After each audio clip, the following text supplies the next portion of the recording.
Hola, bagi para pecinta batu safir, rasanya terminologi atau istilah Royal Blue Sapphire sudah tidak asing lagi. Baik bagi para pecinta batu safir yang sudah berpengalaman, bahkan sampai masyarakat yang masih awam pun, jika berbicara Blue Sapphire, istilah tersebut sudah sangat lumrah diketahui dan digemari. Tetapi faktanya, istilah atau terminologi Royal Blue Sapphire ini seringkali dilabeli bukan pada Royal Blue Sapphire yang sesungguhnya. Padahal, Royal Blue Sapphire itu memiliki standar serta kriteria yang sebetulnya cukup ketat. Bahkan, istilah Royal Blue Sapphire ini juga menyimpan sejarah panjang di baliknya. Karena itu, di video ini gua akan coba membahas dan mengupas secara tuntas bagaimana sih awal mula sejarah istilah atau terminologi Royal Blue Sapphire ini. Apa sih Royal Blue Sapphire ini dan bagaimana kriteria serta standar yang sudah secara general disepakati dalam dunia gemologi atau dunia batu permata internasional. Langsung aja kita bahas.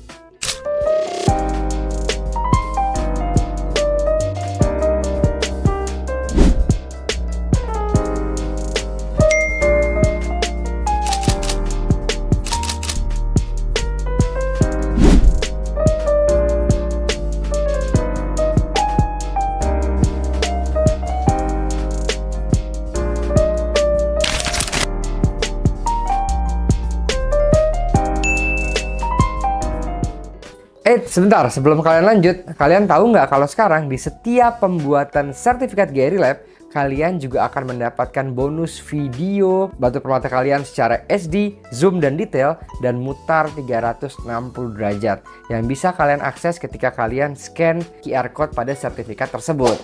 Kayak gini contohnya, mantep kan? Jadi tunggu apa lagi? Pesan sertifikat untuk batu permata milik kalian.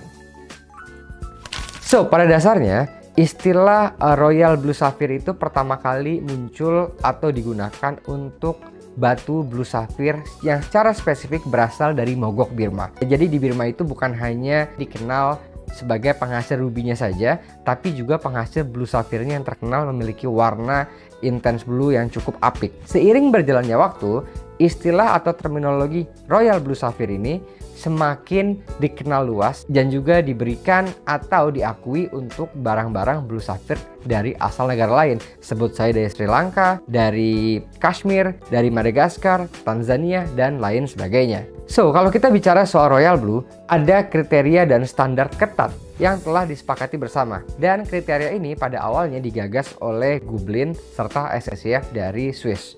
Ya, ini adalah dua institusi atau laboratorium terkemuka dan terlama di dunia. Mereka menyepakati bahwa untuk sebuah safir mendapatkan Royal Blue itu ada beberapa kriteria. Pertama, bicara dari warnanya terlebih dahulu. Warna dari Blue Sapphire ini haruslah betul-betul intense, pure blue, dan rich colornya. Itu menjadi syarat mutlak utama. Syarat kedua adalah clarity.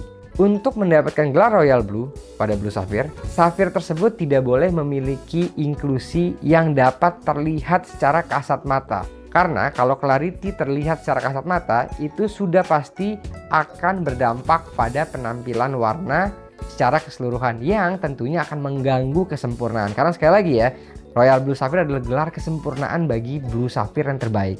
Itu kedua. Ketiga, bagaimana distribusi warna pada Blue Sapphire tersebut. Katakanlah syarat pertama dipenuhi, birunya rich, intense, bagus. Syarat kedua dipenuhi, yaitu clarity, tidak ada clarity yang mengganggu. Tetapi ada color distribution atau distribusi warna yang tidak merata pada Blue Sapphire tersebut. Artinya meskipun bersih, tapi warna birunya ada di bagian samping lebih tebal, di bagian sini lebih tipis, atau ada warna kosong. Itu juga tidak bisa mendapatkan gelar Royal Blue Sapphire ini. Dan yang terakhir, syarat keempat adalah saturasi. Ya, idealnya warna biru yang terdapat pada kriteria ini tuh haruslah betul-betul murni dengan sedikit mengandung keunguan. Sederhananya kalian bisa lihat warna tinta dari Parker, biru Parker tuh ya.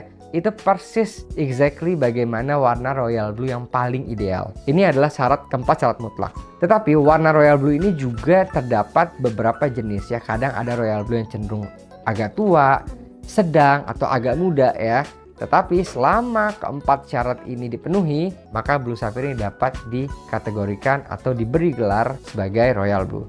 Nah, menariknya lagi nih ya, Gublin dan SSCF ini sampai sekarang hanya memberikan warna royal blue pada blue sapphire yang belum melewati proses treatment apapun. Bahkan heat treatment aja bagi mereka itu menggugurkan kriteria mereka. Tetapi banyak lab-lab besar lainnya di dunia, sebut saja misalnya GRS, Lotus, yang pada akhirnya menurunkan standar satu level di mana mereka tetap memberikan royal blue meskipun blue sapphire-nya heat. Kenapa? Ini ada alasannya, bukan cukup-cukup gitu aja ya. Karena pada saat ini barang blue sapphire no itu semakin langka.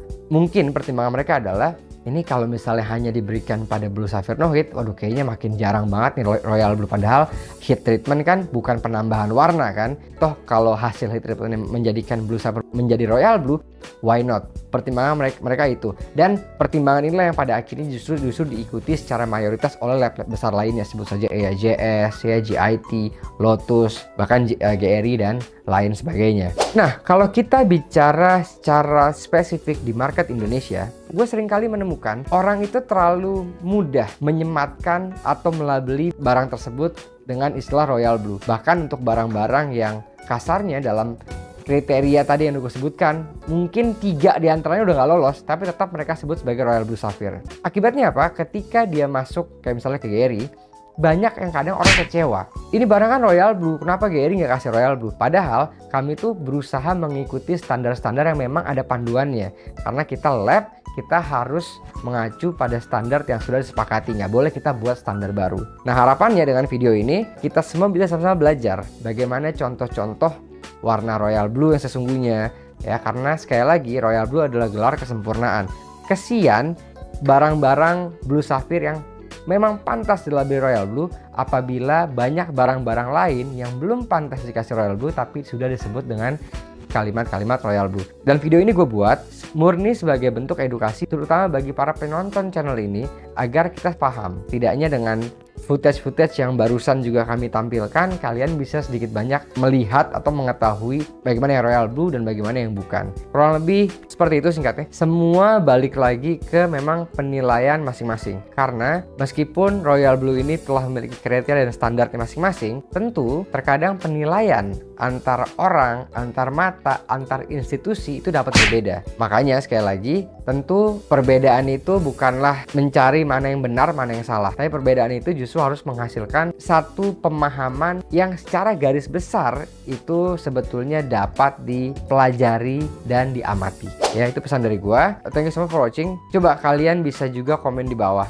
ya kan, kalau menurut kalian definisi royal blue itu cocoknya untuk blue sapphire yang seperti apa sih? Sampai jumpa di video berikutnya. Bye bye.